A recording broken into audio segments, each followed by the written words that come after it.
Qaranlıqdan ellərin arxasında sarılan qəlbi yanır, doludur hicran. Gözləri həllədə işıq axtarır, amma qaranlıq onu yenə sığır. Leyla, səsimi eşidirsən, bu ürəyin dərdini bilirsənmi? Hər addım atıb gedəndə bir dünya yaş olur gözlərimdə.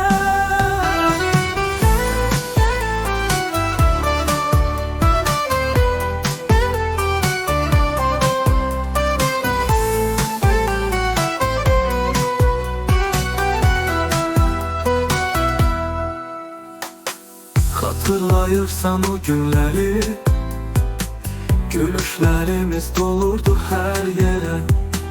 İndisə ancaq səssizlik, soyuq küçələrdə qəm-kədər içimdə.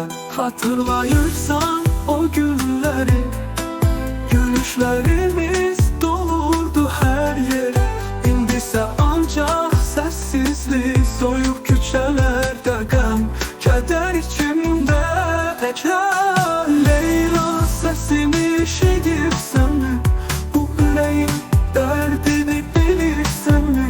Hər addım atıb gedəndə bir dünya yaş olur gözlərimdə.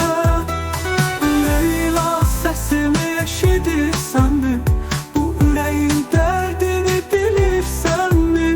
Hər addım atıb gedəndə bir dünya yaş olur gözlərimdə.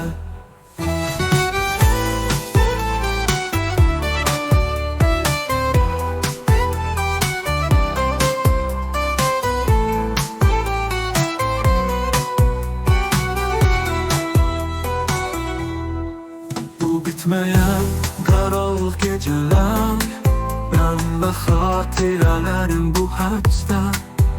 Kaş bir dəfə geri dönəydim, səni buraxmazdım heç vaxt əlimdən.